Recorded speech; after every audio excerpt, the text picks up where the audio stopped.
भारतेंदु युग के विषय में कुछ बताइए। Sure sir. भारतेंदु युग की जो समय सीमा है, रामचंद्र शुक्ल जो है 1918 से 1926 मानते हैं।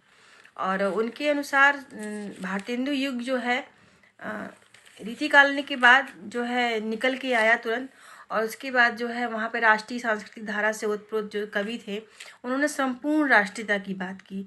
और उनकी रचनाएं भी जो थी वो संपूर्ण राष्ट्रीयता से प्रेरित थी। जैसे कि सर हिंदी भाषा को महत्व देते हुए भारतेंदु हरिश्चंद्र ने लिखा, निज भाषा उन्नति है, सब उन्नति को मूल, बिन निज भाषा ज्ञान की, मिटत नहीं को सूल। इस युग में कवियों ने जो है राष्ट्रीयता को महत्व दिया। समाज सुधार की भावना से प्रेरित होकर उन्होंने रचनाएं की और उन्होंने जो रूढ़ियाँ थीं उन्हें समाप्त करने का कार्य भी किया। और जो विशेष रूप से जो बाल विधवा थीं उनके कल्याण के लिए उन्होंने कई ग्रंथ भी लिखे। सर जैसे कि प्रताप नारायण मिश्र लिखते हैं, विपत्ति सुन बाल विधवन की, कौन करे जो नहीं कसकत है, विपत्ति सुन बाल विधवन की।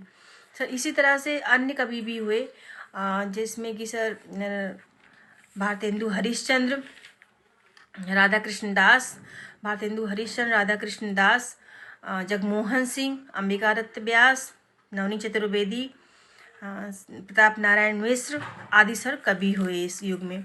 और इस युग में जो है उन्होंने मुकरियाँ लिखी सर, जो कि भारतेंदु हरिश्चंद्र जो थे हर विधा में पारंगत थे। उन्होंने कई तरह की जो है मुकरियाँ लिखी, सुखने लिखे और जो है निबंध की रचना हुई। और भारतेंदु हरिश्चंद्र जो है राष्ट्रवादी थे और उनकी रचनाओं में जो भी हमेशा राष्ट्रीयता मिलती थी, तो सर अंग्रेजों ने उनके ऊपर प्रतिबंध भी लगाया, लेकिन उन्होंने जो लिखना था वो लिखा और जहाँ जो कहना था उन्होंने कहा।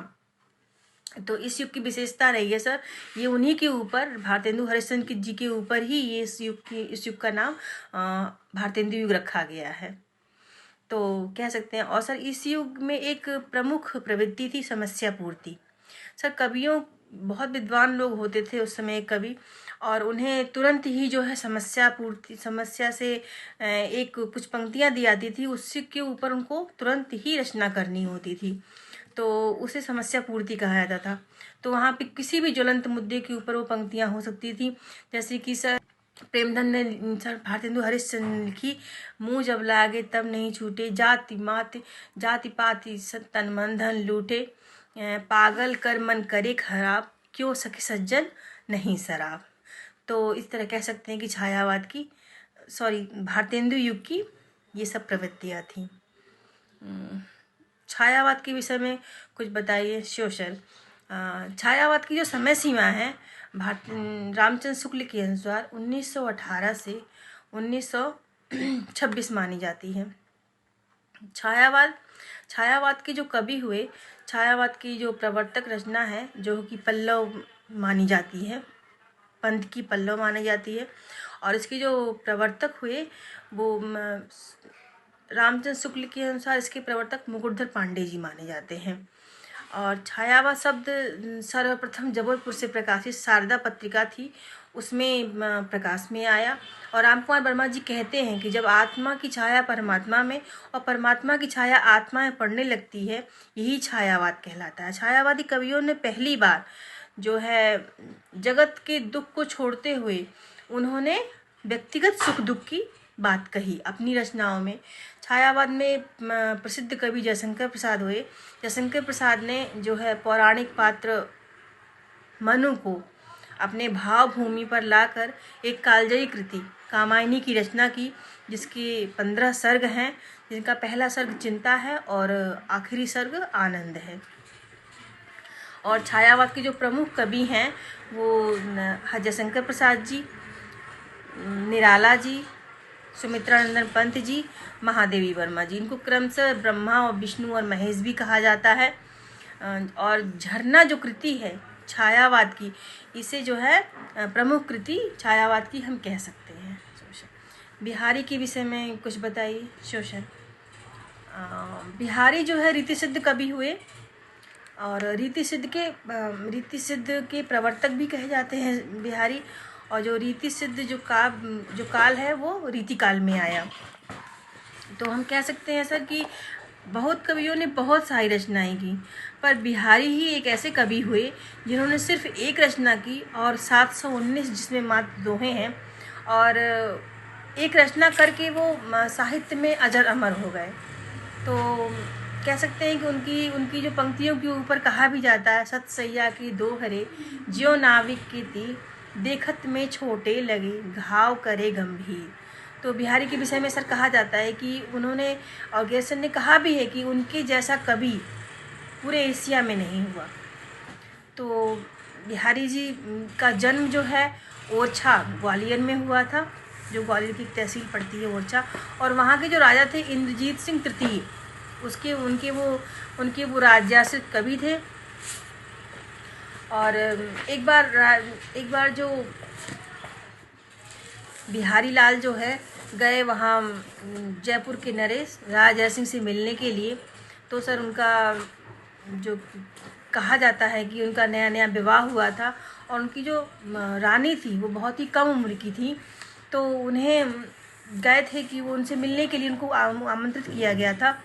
तो लोगों ने कहा कि राजा तो राज दरबार में आते ही नहीं हैं, वो जब से विवाह करके आए हैं वो रंगमहल में ही रहते हैं अपने।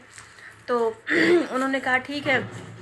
तो उन्होंने एक पंक्ति लिखी, नहीं नहीं विकास नहीं मधुर, नहीं विकास नहीं मधुर मधु, नहीं विकास यही काल, अली कली ही सो विधियो आगो आगे कौन हवाल।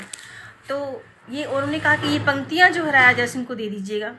तो राजा जी ने जब ये पंक्तियाँ पढ़ी तो वो तुरंत ही वहाँ से बाहर निकल कर आए और अपना राजकाज संभालने लगे। दरअसल कहा जाता है कि जो रीतिकाल के कवि थे वो बहुत ही विद्वान हुआ करते थे, और उनकी जो रचनाएं थी उनके कई अर्थ निकलते थे, जो अर्थी रचनाएं करते, वो कहना कुछ और चाहते थे, शब्दों में कुछ और रहता था, पर वो भी राजा थे तो उन्होंने उसका अर्थ समझा, और वो जो है आकर, और उनकी रचना से राजा जय सिंह इतने प्रसिद्ध खुश हुए कि उन्होंने कहा आप हमारे दरबार में रहिए। और उनकी प्रत्येक रचना पर, प्रत्येक उनके दोहे पर राजा जय सिंह जो है उनको एक स्वर्ण मुद्रा दिया करते थे।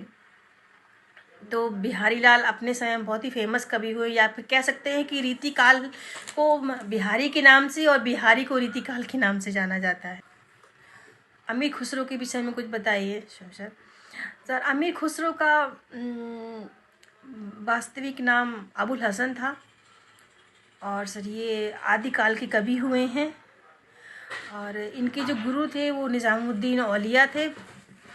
अमीर खुसरो को जो कह सकते हैं एक बड़ी उपलब्धि थी उनके जीवन की, जो कि बहुत सारे कवियों को नहीं मिली है, कि उन्होंने 11 दिल्ली के सिंहासन पर 11 राजाओं का आरोहण देखा था अमीर खुसरो जी ने। और उनकी जो रचनाएं थी जो है खालिक बारी, अमीर मुकरियाँ, गज़ल, और उन्हें कई वाद्य यंत्रों का आविष्कारक भी माना जाता है अमीर खुसरो जी को। और उन्होंने कई सारी सर पहेलियाँ भी लिखी हैं, जैसे कि सर एक थाल मोती से भरा सबके सिर पर औंधा धरा, चारों ओर वह थाली फिरे मोती उससे एक न गिरे। ऐसे ही सर खड़ी थी मन राजा जी के बाग में दुशाला ओढ़े खड़ी थी। सर ये सब बहुत सारी उन्होंने पहेलियाँ भी लिखी हैं, और इस तरह से उन्होंने बहुत सारी रचनाएं भी की हैं। और उनको तूतीय हिंद भी कहा जाता था। वो कहते थे कि मैं तूतीय हिंद हूँ, मुझसे जो भी पूछना है आप हिंदू में पूछिए, कि मैं हिंदी खड़ी बोली में बता सकूँ कुछ, ताकि हिंदी और उर्दू मिश्रित उनकी जो खड़ी बोली थी उसकी वो आविष्कारक कहे जा सकते हैं। सबसे पहले उन्होंने ही उसमें रचनाएं शुरू की थी।